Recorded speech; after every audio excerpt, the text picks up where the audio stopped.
নমস্কার বন্ধুরা, জয় মা কালী পরিবারের সবাইকে আরও একবার স্বাগত জানাচ্ছি এক নতুন পর্বে। আশা করি সবাই ভালো আছেন ও সুস্থ আছেন। বন্ধুরা, সামনেই আসছে শিবরাত্রি। 2025-এ শিবরাত্রি পড়েছে 26শে ফেব্রুয়ারি। যিনি বিশ্ব ব্রহ্মাণ্ড সৃষ্টি করেছেন, যার আশীর্বাদের হাত সর্বদা আমাদের মাথার উপরে আছে, যিনি সবসময় আমাদের আশীর্বাদ করে যাচ্ছেন, যার জন্য আমরা বেঁচে আছি, সেই মহাদেবের পূজার দিন হচ্ছে মহাশিবরাত্রি, পড়েছে 26শে ফেব্রুয়ারি। বন্ধুরা, আজকে আমি ভিডিও নিয়ে এসেছি এই মহাশিবরাত্রি দিনে প্রদীপ জ্বালালে আমাদের কি উপকারে লাগে, আমরা কি তার থেকে ফলাফল পাই, সেই নিয়েই আজকে আমি ভিডিও তৈরি করেছি। বন্ধুরা, দেবাদিদেব মহাদেবের আরাধনা করার সর্বশ্রেষ্ঠ দিন মহাশিবরাত্রি। এই দিন ভক্তি ভরে পুজো করলে বাবা ভোলেনাথের ভক্তদের মনোবাঞ্ছা পূর্ণ হয়। ফাল্গুন মাসের কৃষ্ণপক্ষের চতুর্থী তিথিতে শিবরাত্রি পালন করা হয়। হিন্দু ধর্মের চতুর্দশীর মাহাত্ম্য অনেক। পুণ্যার্থীরা শিবের জন্য ব্রত পালন করেন। দিনভর চলে নানা ধর্মীয় রীতিনীতি। অজ্ঞতা ও অন্ধকার দূর করে ভক্তদের আলোর পথে নিয়ে আসা এই শিবরাত্রির রাত্রি। শিবপুরাণ অনুসারে ভগবান শিব এই মহাশিবরাত্রির দিনই মহাতাণ্ডব নৃত্য করেছিলেন। এই শিবরাত্রির দিনই শিব ও পার্বতীর বিবাহ হয়েছিল। আবার এই দিনেই শিবলিঙ্গ রূপে প্রকাশ পায়। শিবরাত্রির ব্রতের দিন ভক্তরা উপোস করেন। সূর্যাস্তের পর 4 প্রহর শিবলিঙ্গের উপর দুধ, দই, ঘি, মধু, গঙ্গাজল ইত্যাদি অর্পণ করে মহাদেবের পূজা অর্চনা করেন। শিবমূর্তির প্রধান বৈশিষ্ট্যগুলি হলো তার তৃতীয় নয়ন, গলায় বাসুকীর নাক, জটায় অর্ধচন্দ্র, জটার উপর থেকে প্রবাহিত গঙ্গা, অস্ত ত্রিশূল ও বাদ্য ডুমুর। শিবকে সাধারণত শিবলিঙ্গ নামক বিমূর্ত প্রতীকে পুজো করা হয়। হিন্দু ধর্মে ভগবান শিবের বিরাট মাহাত্ম্য রয়েছে। শিবের মহিমা অসীম, তাই মহাদেবের আশীর্বাদ লাভের জন্য তার আরাধনা করা হয়। দেশের নানা প্রান্তে আলাদা তাৎপর্য রয়েছে, আবার ঘরে ঘরে শিবলিঙ্গেরও পুজো করা হয়। সমগ্র হিন্দু সমাজে শিব পূজা প্রচলিত আছে। ভারত, বাংলাদেশ, নেপাল, শ্রীলঙ্কা শিব পূজার ব্যাপক প্রচলন লক্ষিত হয়। সনাতন ধর্মীয় শাস্ত্রসমূহে শিব পূজাকে সর্বশ্রেষ্ঠ, সর্বাধিক ফলপ্রদ বলে মনে করা হয়। হিন্দু ধর্মে 18টি মহাপুরাণের অন্যতম হল শিবপুরাণ। একে মহাপুরাণও বলা হয়। এর মধ্যে শিবপুরাণ খুবই জনপ্রিয়। শিবপুরাণে এক কাহিনী রয়েছে। সেই কাহিনী অনুযায়ী রোজ রাতে শিবলিঙ্গের সামনে এই কাজ করলে অর্থ লাভ হতে পারে, পরিবারে সুখ সমৃদ্ধি বজায় থাকে। শিবপুরাণে বলা হয়েছে, রাতে শিবলিঙ্গের সামনে প্রদীপ জ্বালালে শুভ ফল পাওয়া যায়। রাত 11টা থেকে 12টার মধ্যে শিবলিঙ্গের সামনে প্রদীপ জ্বালালে লাভবান হবেন। রাতে শিবলিঙ্গের সামনে প্রদীপ জ্বালানো নিয়ে একটি কাহিনী রয়েছে। শিবপুরাণে রয়েছে, গুণনিধি নামে এক দরিদ্র ব্যক্তি ছিলেন। তার কাছে খাবার ছিল না, তাই খাবার খুঁজতে খুঁজতে তিনি একটি শিব মন্দিরের কাছে যান। আর সেদিন ছিল শিবরাত্রি। রাতে ওই মন্দিরে বিশ্রাম নেবেন বলে স্থির করেন এবং কিছু খাবার পেলে খাবেন স্থির করেন। রাতের অন্ধকার গ্রাস করেছিল মন্দির। আঁধার দূর করার জন্য নিজের পরনের পোশাক খুলে আগুন জ্বালান গুণনিধি। এই কাজ করায় শিবের দর্শন পান গুণনিধি, কারণ তিনি সারা দিন অভুক্ত ছিলেন আর নিজের অজান্তেই প্রদীপ জ্বালান মহাদেবের মন্দিরে। এই প্রদীপের আলোয় আলোকৃত হয় মন্দির এই শিবরাত্রিতে। এর ফলে মহাদেবের আশীর্বাদ লাভ করেন গুণনিধি। পরের জন্মে কুবেরের দেব হিসাবে জন্ম নেন তিনি। তাই প্রচলিত বিশ্বাস, শিবলিঙ্গের সামনে প্রদীপ জ্বালালে অর্থ প্রতিপত্তি লাভ হয়। হিন্দু ধর্মে শিবলিঙ্গকে মহাদেবের প্রতীক হিসাবে পূজা করা হয়। দেশের বিভিন্ন জায়গায় শিবলিঙ্গকে ঘিরে নানা তীর্থস্থান রয়েছে। বাংলায়, যার মধ্যে অন্যতম তারকেশ্বর, কোনো শিবলিঙ্গ স্বয়ম্ভূ, অর্থাৎ এই সব শিবলিঙ্গ নিজ থেকেই প্রকাশিত হয়েছে। আবার কোনো কোনো শিবলিঙ্গ কেউ তৈরি করেছেন। বিভিন্ন জিনিস দিয়ে শিবলিঙ্গ তৈরি করা হয়।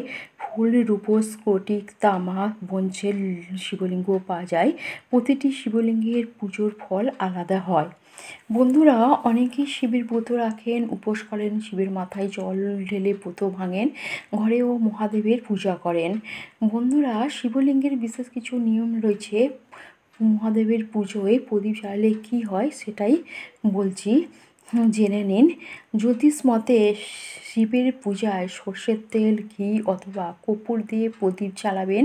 প্রদীপের মুখ উত্তর দিকে বা পূর্ব দিকে যেন থাকে, পশ্চিম দিকে যেন কোনো মতে না থাকে।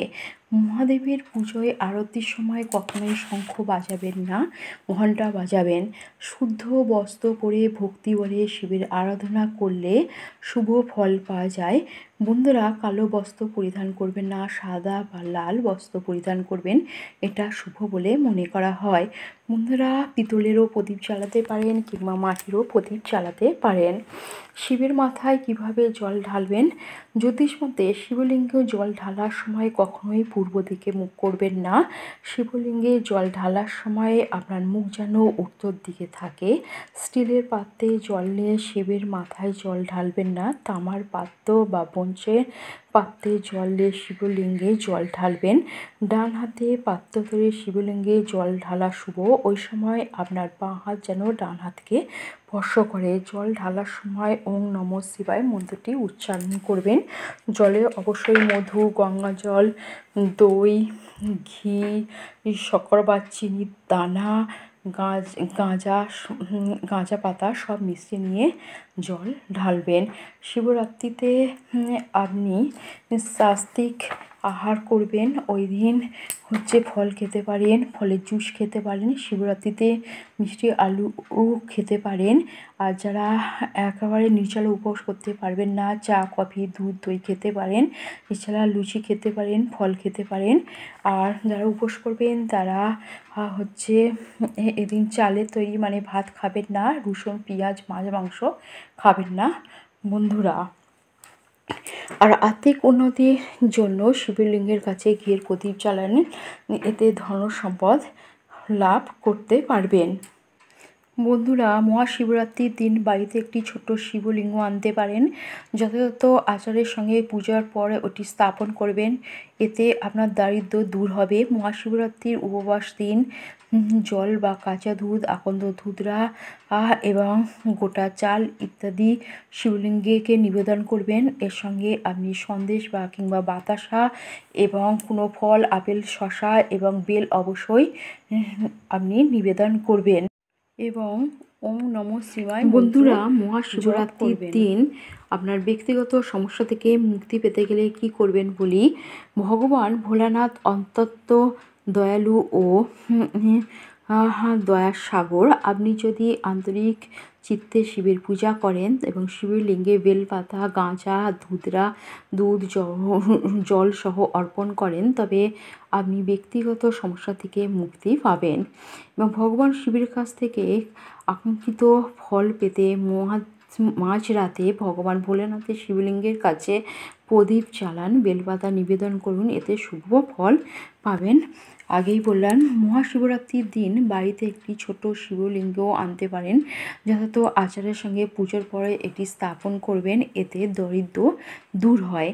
মহাশিবরাত্রি উপোসের দিন জল বা কাঁচা দুধ, আকন্দ ধুতরা, গোটা চাল ইত্যাদি শিবলিঙ্গকে নিবেদন করবেন। একটু সন্দেশ নিবেদন করবেন কিংবা বাতাসা নিবেদন করবেন এবং মহামৃত্যুঞ্জয় মন্ত্র বা ওম নমঃ শিবায় মন্ত্র দিয়ে জল দেবেন। এইভাবে রাত্রি জাগরণ করবেন। মহাশিবরাত্রির দিন শিবলিঙ্গে স্নান, ধুতরা, আখের রস, চন্দনও নিবেদন করতে পারেন। মহাশিবরাত্রির দিন ভগবান শিবের ভক্তদের জন্য একটি বিশেষ দিন। ভক্তরা শিবলিঙ্গে জল নিবেদন করবেন, রীতিমতো মহাদেবের পুজো করবেন এবং মহাশিবরাত্রিতে রুদ্রাভিষেকও করতে পারেন। বন্ধুরা, এবছর 2025 সালের ফেব্রুয়ারি 26 ফেব্রুয়ারিতে যে মহাশিবরাত্রি পড়েছে, বৈদিক জ্যোতিষশাস্ত্রের মতে এই পুণ্যতিথিতে একাধিক শুভ যোগ আসতে চলেছে। 2025 সালে শিবরাত্রিতে শ্রাবণ নক্ষত্র থাকবে। সেই সময় সন্ধ্যা 5:08 শ্রাবণ নক্ষত্র থাকবে। এছাড়াও শিবরাত্রিতে থাকবে পরিধ যোগ। মনে করা হয় শিব পার্বতীর পূজা করলে কপাল খুলবে, আর সেই জায়গা থেকেই এই শিবরাত্রির আলাদা মাহাত্ম্য রয়েছে। এই শিবরাত্রির তিথিতে বেশ কিছু রাশির উপর দেব কৃপা বর্ষণ হবে। কিছু রাশির হবে লটারি। দেখা যাক কোন কোন রাশি শুভ ফল পাবেন। প্রথমেই বলি মেষ রাশি। আপনার উন্নতির যোগের রাস্তা প্রশস্ত হতে পারে। বিভিন্ন দিক থেকে উন্নতি দেখতে পারেন। যদি ব্যবসা করে থাকেন তাহলে নতুন সুযোগ আসতে পারে। পরিশ্রমের পুরো ফল পাবেন। আর্থিক পরিস্থিতি আগের থেকে ভালোর দিকে যাবে। শিবলিঙ্গে জল আর বেলপাতা অর্পণ করতে পারেন, তাতে সাফল্য ঘরে আসতে পারে। এরপর আসছে মিথুন রাশি। কেরিয়ারে এগিয়ে যাওয়ার প্রবল সুযোগ পাবেন। মিথুন রাশির উপর দেব কৃপা থাকবে। ব্যবসায় কোনো বড় ডিল পেতে পারেন।